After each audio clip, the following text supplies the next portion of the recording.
Bonjour à toutes et à toutes. Je suis très contente de vous retrouver aujourd'hui pour vous parler de mon parcours et plus précisément de ce qui m'amène très souvent en séance à parler de physique quantique adaptée au développement personnel. Alors c'est vrai que à travers mon parcours personnel, j'ai pioché à travers plein de techniques et outils avec parmi elles. J'ai commencé par me faire accompagner par une psychanalyste en qui voilà, j'ai beaucoup de gratitude, comme toutes les personnes évidemment qui m'ont accompagnée sur mon chemin et qui continuent à m'accompagner pour certains. Je suis passée par la psychologie en général, évidemment, par des formations en PNL, en feng shui, en naturopathie, en psychobiologie quantique et puis en énergétique aussi. Alors même si je crois que la majorité des thérapeutes, ils se cantonnent évidemment pas à une seule technique, hein. Il y a tellement de méthodes aujourd'hui, j'en connais pas la moitié à mon avis. Et il y en a qui se créent tous les jours avec des noms notamment de thérapeutes qui veulent vraiment se démarquer en disant c'est ma méthode, c'est ma méthode. Moi je crois que de toute façon qu'on se forme à une technique ou plusieurs techniques, ça reste toujours très personnel puisque ça va être ce qu'on en fait de cette méthode en fonction de notre regard, de ce qu'on a dépassé avec, ce qu'on a intégré, ce qu'on a désencodé pour réinfuser, réintégrer, etc. Voilà. Donc, au final, je dirais que moi, ce que j'ai pu comprendre, c'est qu'elles se rejoignent toutes et c'est ça qui est super intéressant dans leur fondement, évidemment. Par exemple, quand on regarde tous les outils qu'on peut utiliser en kinésiologie, voilà, si je tourne la main, la dernière fois, je crois que je vous ai montré, je vous ai parlé de la roue des émotions avec les 5 éléments qui sont rattachés et qui se basent vraiment sur la médecine chinoise. Il y a l'apprentissage du trajet des méridiens quand on commence à travailler en Touch for Health, avec toutes les symboliques, les ambiances. Il y a toute la connaissance des chakras aussi. Voilà, même chose au niveau du Feng Shui, c'est un art millénaire qui est d'origine chinoise, qui a pour but d'harmoniser l'énergie de votre environnement en nous montrant une fois de plus que l'intérieur personnel, c'est-à-dire sa maison, c'est encore une fois le reflet de votre intérieur à vous. Voilà. Ensuite, c'est nos affinités, dans nos compréhensions, nos ressentis, etc., qui vont plutôt nous diriger vers telle ou telle technique.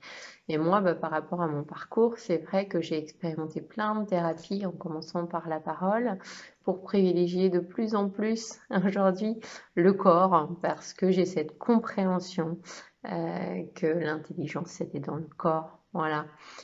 D'ailleurs, quand on parle d'inconscient, l'inconscient il est dans le corps. Et puis, comme notre société est très friande de compréhension, on a besoin toujours de tout comprendre, et puis de psychologie aussi, c'est pas moi qui vais vous dire le contraire, moi j'ai tendance à aimer mixer les deux approches, et c'est pour ça que la kinésiologie, la psychobiologie quantique et tous ces protocoles, ça me parle beaucoup, ça me va très très bien. Voilà. Donc, au niveau des techniques auxquelles j'ai pu avoir recours, c'est vrai que j'ai toujours été merveilleusement accompagnée, que ce soit par des psychanalystes, des coachs, des chamans, des kinésios, des éthiothérapeutes qui bossent avec le pou chinois.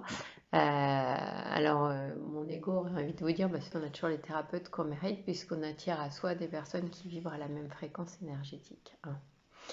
Alors, si je fais un focus un peu sur la physique quantique, aujourd'hui, on nous le répète un peu partout, et c'est vraiment la base de la base de la base de la compréhension quantique, que notre corps, il est constitué de presque 100 fois plus d'énergie et d'information que de matière. On parle toujours des 99,99999% d'énergie et seulement 0,01 de matière. Alors, comme le corps, il est majoritairement composé d'énergie et d'information, hein, tout est information, mais la moindre émotion douloureuse qu'on peut ressentir, ça va forcément avoir un impact, ça va forcément altérer notre réservoir énergétique et donc notre réservoir énergétique qui est vital évidemment, hein. Donc à chaque fois qu'on est, on est affecté par certaines émotions, par certaines personnes à qui on va donner trop d'énergie, accorder trop d'importance, on va se vider, hein. Il y a une partie de nous qui s'échappe un petit peu pour nous éviter de devenir dingue. Donc, c'est ce qu'explique très bien Natacha Calestrémé dans son bouquin Les clés de votre énergie, où je l'ai apporté loin, comment trouver sa place. hein. Vraiment, elle a fait un boulot remarquable en tant que journaliste scientifique à la base. Elle a vraiment été chercher en fait des explications aussi bien d'énergéticiens qui eux vont avoir tendance à dire que cette perte d'énergie elle est absorbée par ceux qui la font subir à la personne de manière répétitive. Là où les psychiatres, eux, ils vont plutôt parler de vampirisation inconsciente, ce qui veut dire que l'affaiblissement énergétique de l'un va combler le vide de l'autre. Et comme en fait cette perte d'âme, c'est comme ça qu'elle l'appelle, hein, appelez-la comme vous voulez, ça crée une faille en nous, bah, qu'est-ce qui se passe? C'est vraiment le principe du schéma répétitif. Eh bien, tant que la personne n'a pas réglé sa blessure, puisque hein, je le dis souvent, nos problématiques, elles sont toujours des répliques des blessures de notre enfance. Eh bien, en fait, la personne, elle va devenir attractive pour des personnes qui sont, alors j'aime pas dire le mot toxique parce que je mets du jugement, mais pour les personnes qui vont avoir besoin d'absorber l'énergie des autres. Donc tout ça c'est énergétique évidemment, hein. Les personnes qui ont besoin de récupérer de l'énergie de part et d'autre, elles vont sentir les personnes chez qui elles peuvent piocher cette énergie-là. Et Jung, lui, dans ses mots à lui, il disait ben, tant qu'on n'a pas compris le message d'une épreuve, ben, elle se reproduit encore et encore et encore. L'univers nous veut du bien, hein, c'est ce que je dis toujours. En tout cas, c'est la croyance que j'ai. Donc l'idée, c'est pas de toujours vous faire manger quelque chose de pas cool, pour être poli.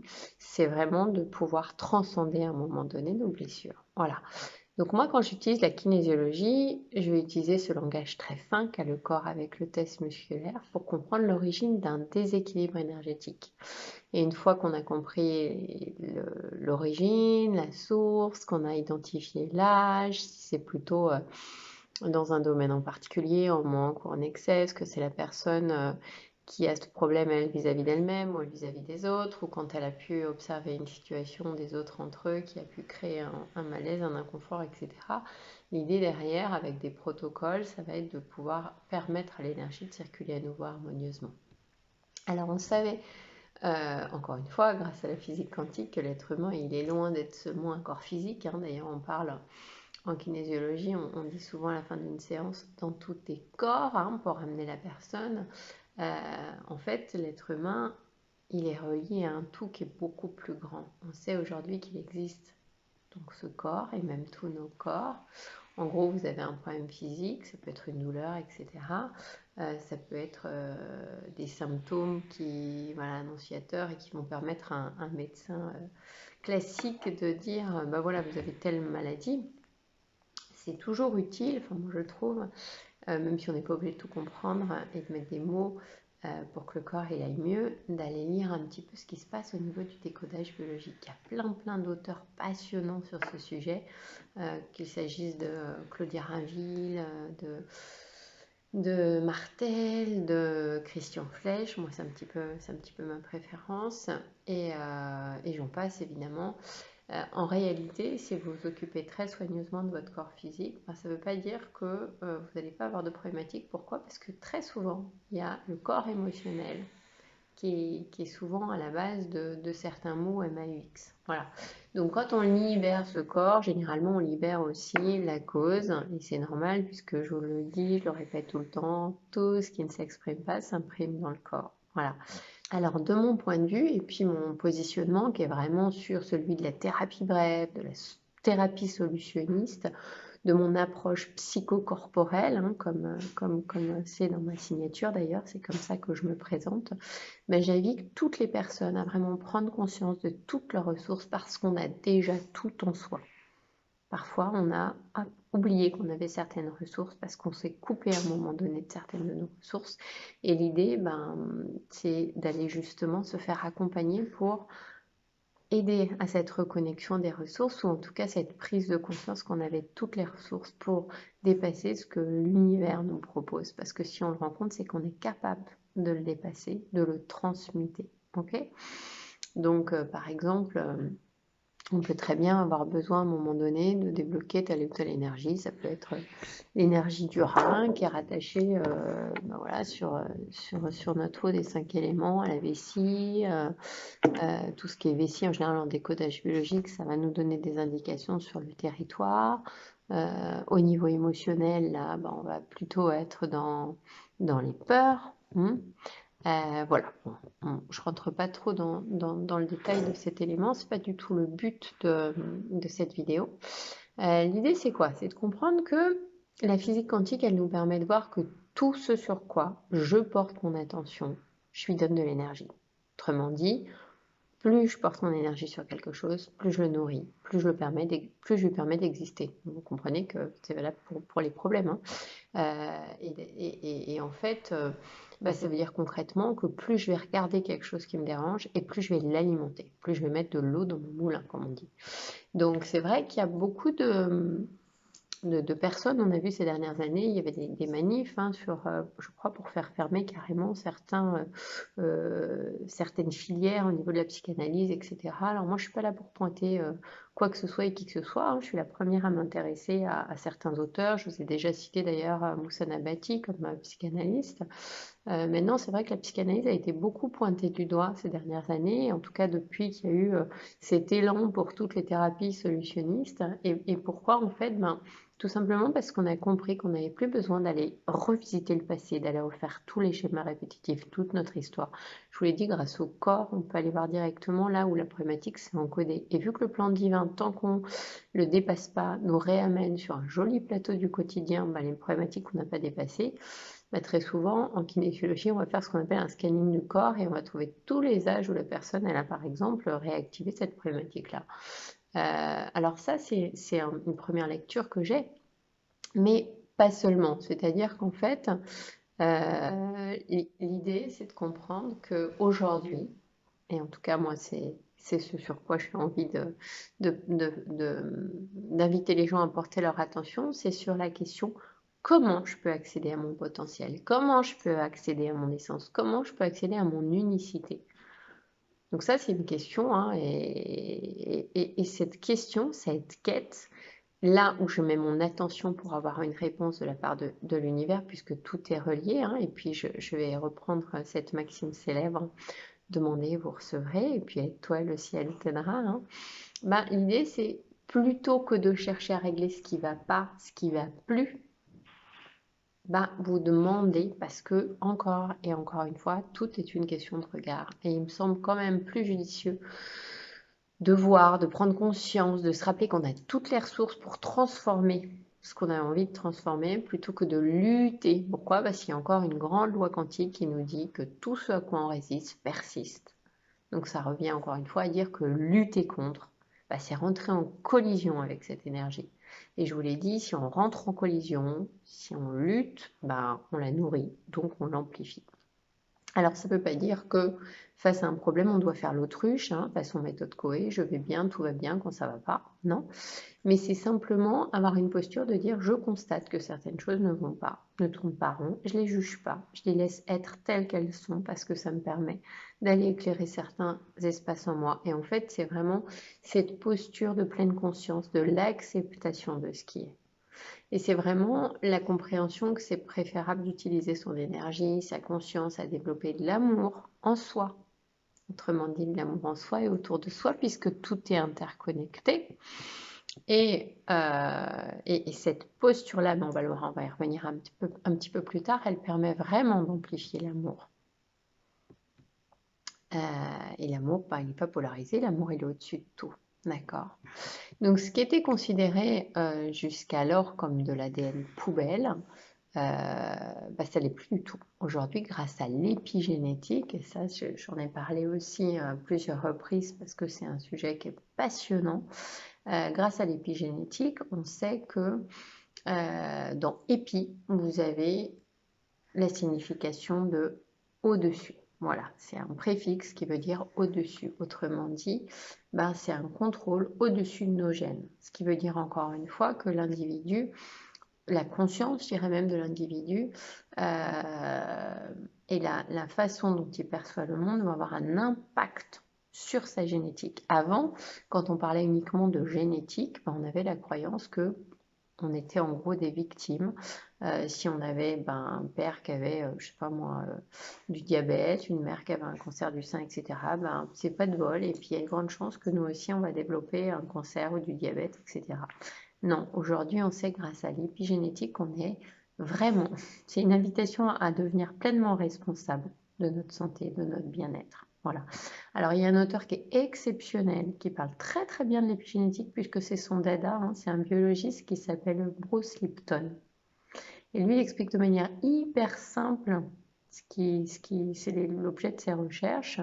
Et il nous montre de façon très claire que les gènes, elles sont contrôlées vraiment par notre perception de l'environnement et qu'on n'a plus le droit d'être des victimes et de croire que si notre père ou notre mère a eu telle ou telle maladie, on a de grandes chances d'en développer parce que tout ça, ça dépend de la perception de notre environnement et on a un véritable pouvoir créateur en fait sur nos gènes. Hein. C'est abandonner cet ancien paradigme au profit de celui qui nous montre à quel point, une fois de plus, on a un pouvoir créateur en matière de santé.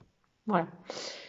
Donc dans la vidéo que j'ai intitulée Faites de vos alliés, faites de vos émotions, pardon, vos alliés, la vidéo juste précédente, je vous offre mon regard sur les émotions. Je vous montre à quel point elles portent elles aussi toute une signature énergétique, puisque ce sont de l'énergie.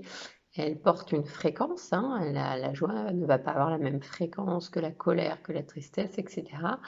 Et qu'on peut tout à fait les utiliser plutôt que de les subir pour les recycler. Donc l'idée, c'est penser à demander quand vous avez une émotion en particulier ce que vous voulez plutôt que de lutter contre, de chercher à l'étouffer, parce qu'encore une fois, si vous cherchez à l'étouffer, vous avez de grandes chances qu'elle s'enquiste. Alors, on a parlé des biologistes avec l'épigénétique, de nos émotions. Eh bien, je vais refaire un pont avec les neurosciences parce que on sait, grâce aux neurones qu'on appelle des neurones miroirs, que notre cerveau ne fait pas la différence entre le réel et l'imaginaire. Et ça, pour nous, en tant que thérapeute, en thérapie brève, c'est un outil qui est absolument extraordinaire parce que c'est clair qu'on ne va pas chercher à réécrire, à changer votre passé, on ne le changera pas. Par contre, vous pouvez tout à fait changer de regard, changer la perception que vous avez sur ce passé. Et ça change tout. Là, je suis en pleine lecture en ce moment d'un bouquin qui est hyper sympa, qui s'appelle Le monde extérieur n'existe pas. C'est un bouquin de Christian Flech, ce fameux spécialiste en décodage biologique dont je vous ai cité tout à l'heure le nom avec Martel, Rainville, etc. Je vous le recommande parce que c'est vraiment un livre qui est très sympa. Je suis au début, mais je trouve ça vraiment, vraiment, vraiment intéressant, vraiment accessible. Alors, la force de la physique quantique adaptée au développement personnel, puisque c'est vraiment voilà, ce qui me permet de faire passer un certain nombre de messages, d'accompagner des gens à transcender un certain nombre de souffrances pour le sublimer et le transformer en miracle, hein, c'est vraiment de donner un mode d'emploi pour amener à soi un état désiré, pour amener à soi, plus que ça, une réalité qu'on désire amener à soi. Voilà. Donc Nelson Mandela, lui, dans son discours d'investiture, hein, enfin un de ses discours que j'ai trouvé absolument sublime et que je reprends souvent, et je crois que je l'ai déjà cité dans d'autres vidéos, il disait, ben voilà, notre peur la plus profonde n'est pas que nous ne soyons pas à la hauteur. Notre peur la plus profonde est que nous sommes plus puissants.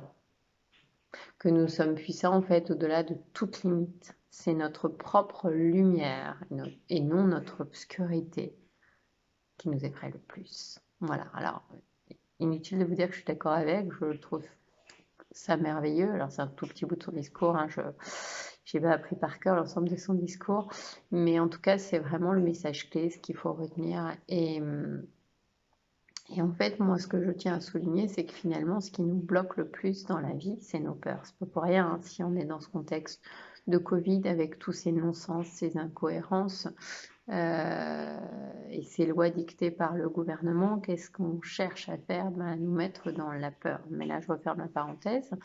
En fait, voilà, je voulais simplement souligner que ce qui nous limite, ce sont nos peurs, parce que Notre nature, elle est complètement infinie, hein. Notre conscience collective, elle s'expanse comme notre conscience à nous. On est là pour expanser tout ça, pour faire grandir tout ça.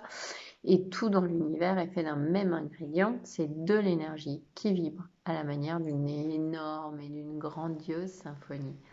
Alors l'univers, vous le savez, il est composé d'atomes dans lequel absolument tout est en vibration, tout est en mouvement. Vous l'avez compris, je vous ai expliqué que dans émotion, c'est le mot motion qui veut dire mouvement. Un alchimiste lui parle d'agitation. Donc la vie, c'est du mouvement. Donc si jamais vous vous figez dans la peur, vous savez que de manière trop importante, puisque tout est une question d'équilibre et quand nos émotions elles commencent à nous poser problème, c'est quand elles prennent trop de place. Donc de manière trop importante, quand on parle d'agoraphobie, quand on parle de voilà, toutes ces phobies, c'est quand la peur vraiment elle devient handicapante et qu'elle nous fige.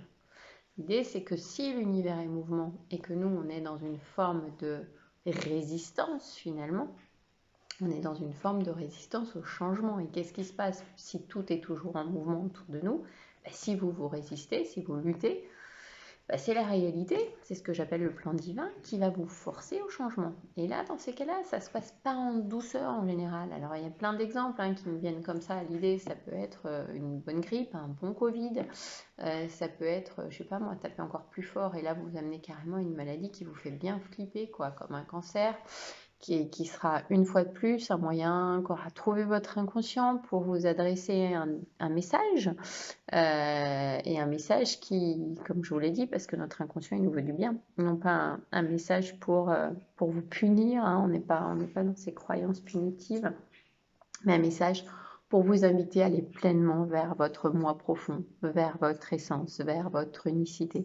Alors ça peut être un licenciement, ça peut être un accident, ça peut être ce que vous voulez. Il y en a plein des exemples qui sont, oh mon Dieu, combien inconfortables. Et tous ces exemples, ça vous montre que votre âme, elle est pas du tout en adéquation avec ce que vous vivez actuellement.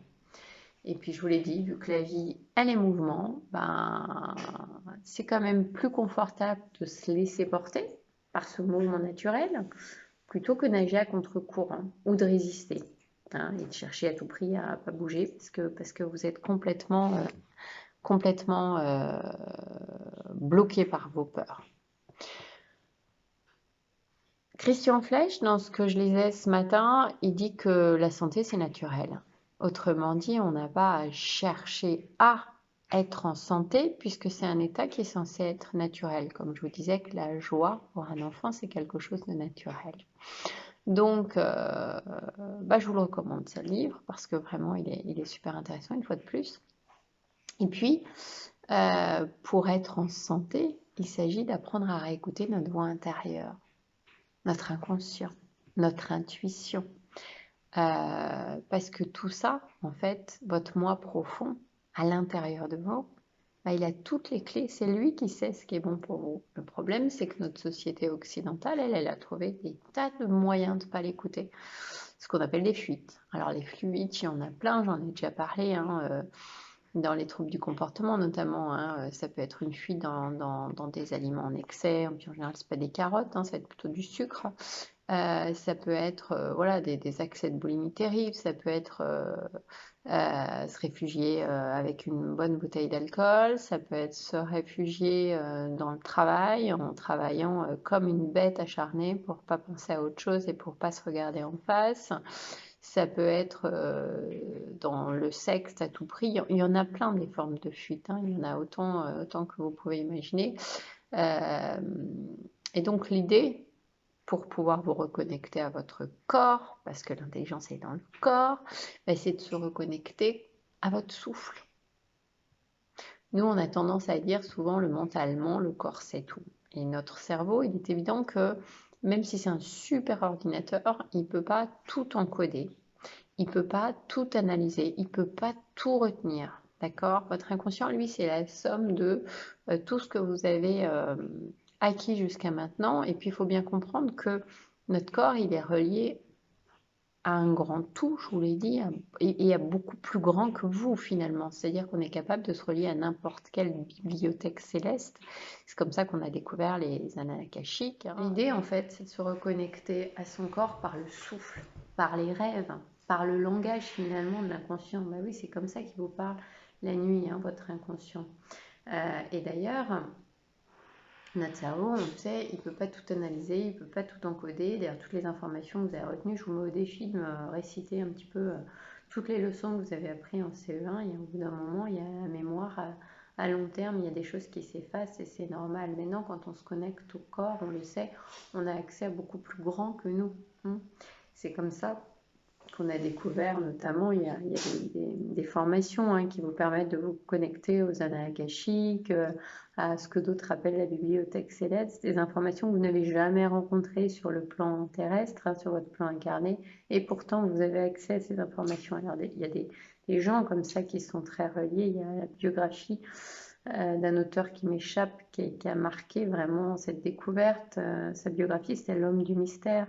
C'est un homme qui se mettait sous auto-hypnose et qui était capable de guérir les gens sous auto-hypnose en leur donnant des remèdes qu'aucun médecin n'arrivait à soigner. Voilà, donc tu as été le premier à pouvoir démontrer ça.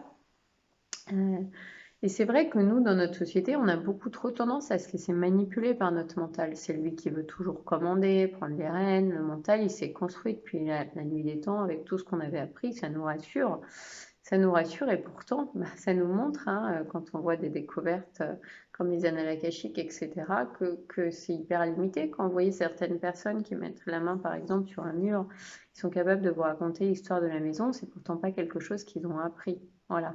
Donc ça nous prouve une fois de plus qu'on a accès à beaucoup plus grand que nous. Et pour pouvoir avoir accès à beaucoup plus grand que nous, il s'agit vraiment de faire confiance à notre corps. Voilà. L'univers, il est sous-tendu par un champ d'énergie, qui est le champ des possibilités, de tout ce que j'appelle tous les possibles. Et notre mental, lui, il ne peut pas concevoir toutes ces possibilités. C'est impossible puisqu'il est limité, je vous l'ai dit. Donc la force, justement, de toutes ces thérapies quantiques, c'est de permettre aux gens, aux personnes, d'accéder à tous les possibles. Voilà. D'accéder à tous les possibles parce qu'en fait, tout est déjà là. Pour ça, il faut juste être attentif à vos sens, et pas que, parce qu'il y a beaucoup plus que nos 5 sens, évidemment, à nos ressentis, à ce que j'appelle le pendule intérieur. Hein. Il y a certaines techniques, quand on travaille par exemple en brain gym, en kinésiologie, il ne s'agit pas d'utiliser le test musculaire, on va demander à la personne de se mettre vraiment dans la responsabilité de son ressenti en lui disant, ben voilà, pensez à quelque chose, alors c'est un test que je vous invite à faire, c'est assez ludique, pensez à un aliment que vous adorez, alors, vous mettez bien ancré, pas comme moi là, hein, debout, les pieds bien au sol, et puis naturellement vous allez voir, il y a le corps qui va naturellement en avant, bah oui, parce qu'on a envie d'y aller. Et puis si je vous dis, bah, pensez à quelque chose vraiment qui vous inspire du dégoût, bah là, le corps, spontanément, il va en arrière. Alors, vous pouvez vous amuser hein, pour les personnes qui se sentent pas à l'aise avec un pendule, un objet, dans lequel on va juste faire un objet de transfert, bah, à vraiment utiliser votre corps comme pendule, parce que ça marche super bien. Il y a des gens qui sont moins à l'aise avec ce ressenti, mais qui sont plus à l'aise avec des couleurs, par exemple, ou ce sentiment, ces mots légers, lourds. Ça, c'est une technique que j'avais appris chez Access. C'est lourd ou léger? Quand là, tu as une décision à prendre, tu hésites un petit peu. Est-ce que j'ai vraiment envie de sortir ce soir alors que demain, j'ai une énorme journée qui m'attend? Il y a une partie de moi qui me dit que ce serait sympa, ça fait longtemps que j'ai pas vu d'amis, etc. Et puis, depuis le dernier contexte, on va plus au resto, on fait plus ceci, on fait plus cela, les soirées se font rares, et puis avec tous les Covid et les machins, bon bref, j'en passe, j'essaie de trouver un exemple un peu actuel. Mais il y a quand même une autre partie, c'est demain j'ai une énorme journée, quoi, j'ai pas envie d'être fatiguée. Bon, alors c'est lourd ou léger? Qu'est-ce qui prime? C'est y aller? Ouais, quand même, hein, parce que rien ne m'empêche de rentrer tôt, puis moi j'aurai le plaisir de voir les gens que j'aime. Ok, ben on y va. Pour certains, c'est clair ou c'est sombre? Oh non, là, je sens que je suis pas alignée avec ça. Non, on n'y va pas. Voilà, donc c'est vraiment se reconnecter à soi, à ses ressentis, à son corps, euh, en fait à son écoute intérieure tout simplement. Et puis vous allez voir qu'on peut ressentir très facilement les champs quantiques autour de nous, parce qu'en fait on a des champs énergétiques partout puisqu'on a de l'énergie. Donc quand on côtoie une personne, nos champs se mélangent, c'est valable dans une foule. Hein. Quand on est dans, je sais pas moi, un concert par exemple, ça crée un énorme champ. Euh, puisque tous nos champs se mélangent. Et l'idée, c'est de comprendre, moi ça m'arrive des fois d'avoir des gens qui me disent, oh là là, quand je vais la voir, ben voilà, hein, je vais la voir parce que c'est ma belle-sœur et qu'elle est à l'hôpital et que je me dis que moi, si j'étais à l'hôpital, ben, j'aimerais bien qu'on aille me voir. Enfin voilà, des choses que je peux entendre. Et ben, c'est encore une fois, pensez à vous d'abord parce que si vous sentez que la personne, elle vous vide de votre énergie, on l'entend ces mots, mais ça me pompe mon énergie. Bah oui, pourquoi? Parce qu'en fait,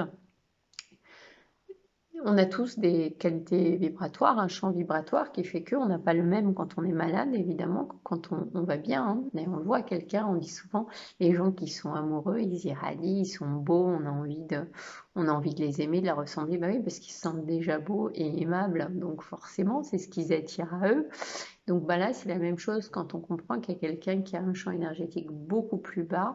Bah, il y a un phénomène qui s'appelle le phénomène de syntonisation dans lequel le champ énergétique de la personne, elle va s'aligner à votre champ énergétique, ce qui fait que le vôtre, il va devoir baisser un petit peu, s'adapter à celui de la personne, et l'autre, son champ va remonter. C'est aussi pour ça, hein, d'ailleurs, la dernière fois, je prenais un exemple de la bonne copine qui vous déverse ses poubelles.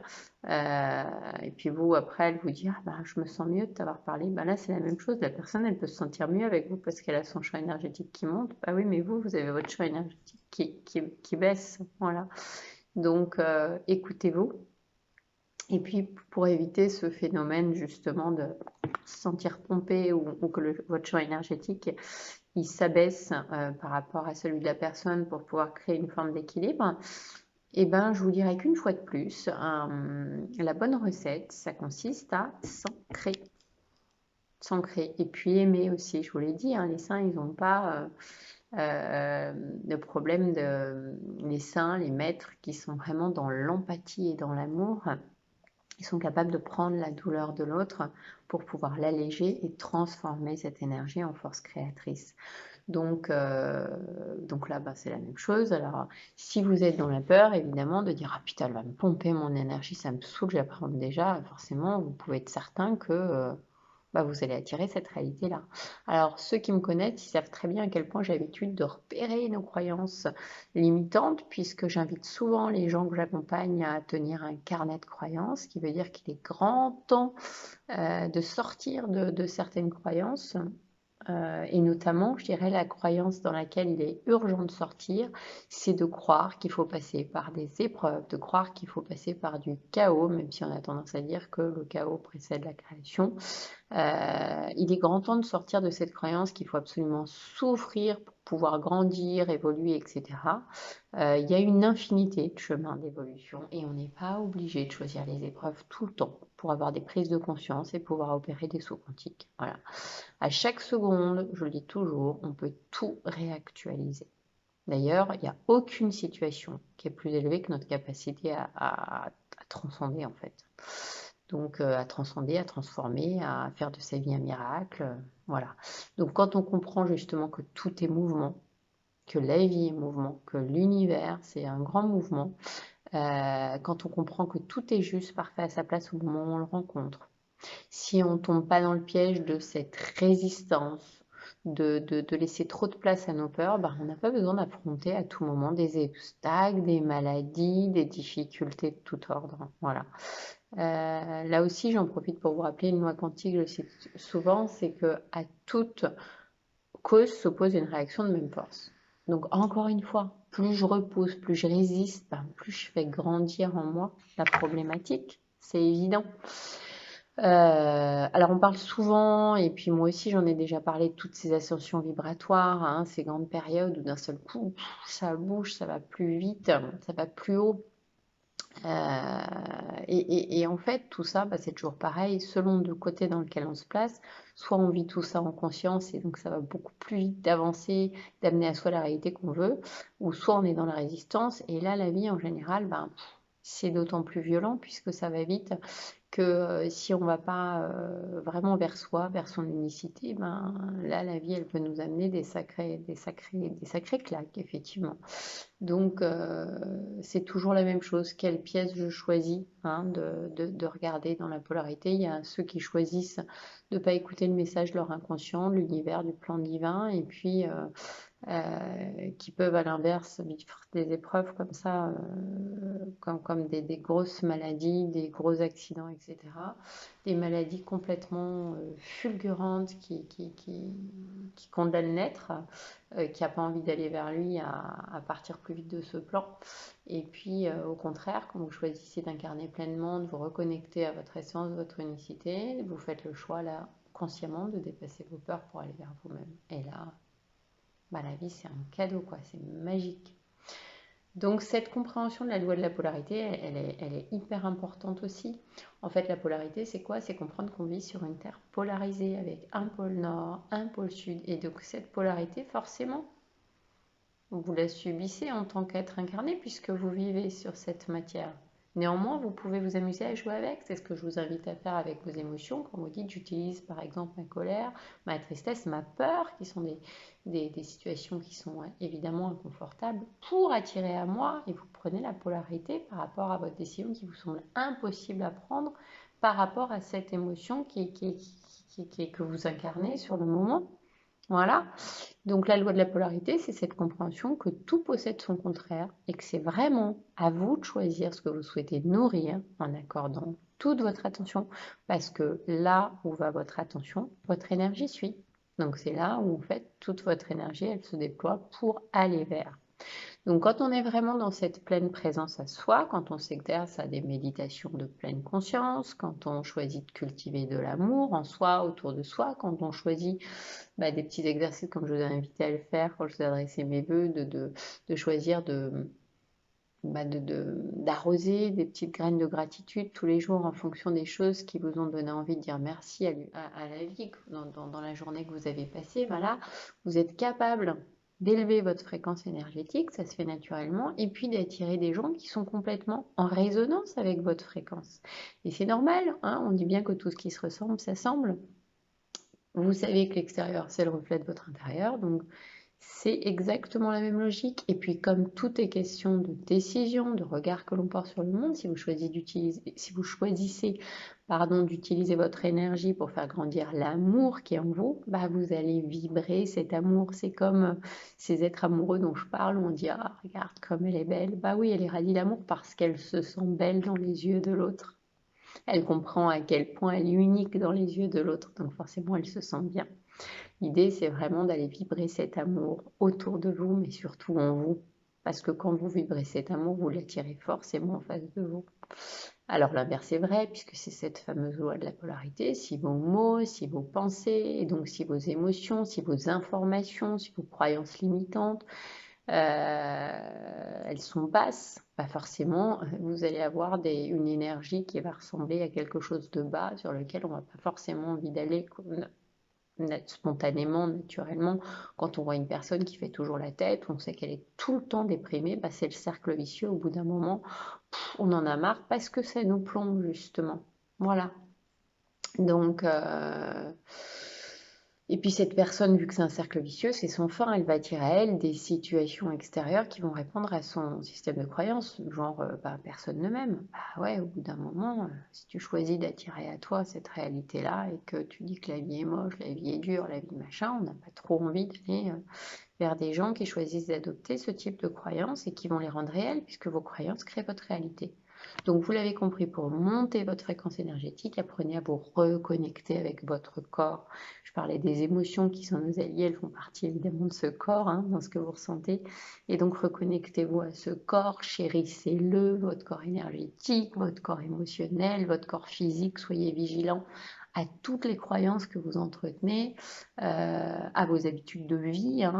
Quand on parle de l'épigénétique, ce qui est au-dessus justement de nos gènes, c'est quelle musique j'écoute qui me fait du bien, j'ai discuté la dernière fois avec un adolescent que j'accompagnais qui me donnait des noms de groupes de musique et j'ai dit bon là je suis un peu larguée, je vais écouter les paroles. Waouh, quelle violence. Voilà, soyez attentifs aux films que vous regardez, aux livres que vous lisez, aux livres ou aux lectures en général. Il n'y a pas que des livres, on peut lire plein d'informations sur Internet. Si on passe sa vie derrière le journal de 20 heures, le journal des mauvaises nouvelles en général, et qu'on n'évacue pas de manière justement dynamique, thermique ces informations, poids ou combien ça peut nous empoisonner le sang, quoi. Soyez attentifs au conditionnement aussi qui vous empêche d'avancer, à toutes les peurs qui vous maintiennent dans toutes ces formes de résistance qui ne vous empêchent en fait d'avancer, quoi.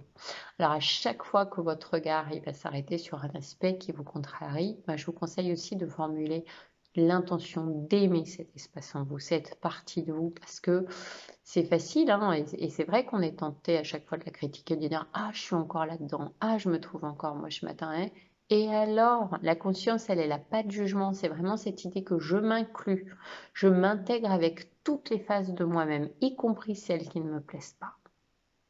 Voilà, il s'agit d'aller vraiment, je prends toujours cet exemple en hypnose de boule à facettes. Et bien, il s'agit vraiment, vraiment d'aller tous ensemble avec toutes ces facettes qui vous constituent dans cette aventure-là. Hein, ayez vraiment cette compassion vers vous-même. Hein. C'est bien beau de vouloir avoir la compassion de Mère Teresa ou de n'importe quel maître qui va pouvoir alléger la souffrance de l'autre, mais commencez par vous-même. Soyez le changement que vous voulez voir dans votre vie. C'est ma maxime préférée, vous le savez, je ne le répéterai jamais assez. Je vous invite vraiment à réécouter ma vidéo sur Faites de vos émotions vos alliés, ou surtout à l'écouter si ce n'est pas encore fait. Pourquoi? Parce que c'est vraiment une très très belle manière, très efficace d'apprivoiser vos émotions en restant présent à cette charge négative, en disant par exemple je choisis d'exprimer mon unicité, tout en restant avec la partie de moi qui souffre actuellement. Utiliser ces polarités, ça marche pour pouvoir retrouver votre équilibre. Hein. La polarité, c'est le chaud, le froid. Hein. Je ne peux pas faire l'expérience de quelque chose de chaud si je ne connais pas quelque chose de froid, mais en utilisant les deux, je vais créer une énergie, un équilibre, et je vais pouvoir prendre un bain qui est agréable. Voilà, le changement, il commence en soi. S'accompagner soi-même, ça prime toujours sur la volonté qu'on a toujours de changer les autres, parce qu'encore une fois, l'extérieur, ça reflète votre intérieur. Si vous êtes aligné, vous allez rencontrer une réalité qui est complètement alignée à vous, à votre fréquence. Donc, de même d'ailleurs que rester pleinement présent à soi, ça commence par être présent à tous nos espaces intérieurs, plutôt que de chercher à les fuir, à résister, à ne pas les regarder par tous les moyens, avec tout ce que je vous ai dit, le sucre, l'alcool, le sexe, le travail, etc. On a tous cette tendance naturelle à aller fuir tous les moments inconfortables, à nous dissocier de notre corps. C'est des habitudes qu'on prend quand on est tout petit. C'est tellement facile de sortir de son corps. Le problème, c'est que plus on grandit, si on garde cette habitude, c'est catastrophique parce qu'on se coupe de nos ressentis, de notre inconscient et de notre force finalement. Je vous l'ai dit, je vous le répète, l'intelligence, elle est dans le corps.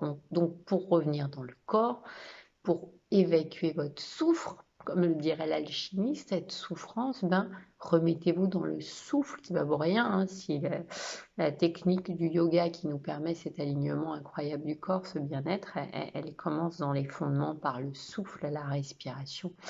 Voilà, j'ai envie de conclure cette vidéo sur les mêmes chiffres que je vous ai cités en les 99,999% d'introduction de cette vidéo. Vous l'avez compris, notre corps il est constitué à 99,99999% d'énergie et d'information. Donc le pouvoir de l'intention, c'est faire en sorte que chaque parcelle d'énergie qui se trouve dans vos atomes ait une information qui soit claire. Soyez créatifs. Choisissez la meilleure version de vous-même. Et puis rappelez-vous, demandez, vous recevrez. Et commencez par vous aider vous-même. Je vous souhaite une très très belle fin de journée et au plaisir de vous retrouver. À bientôt.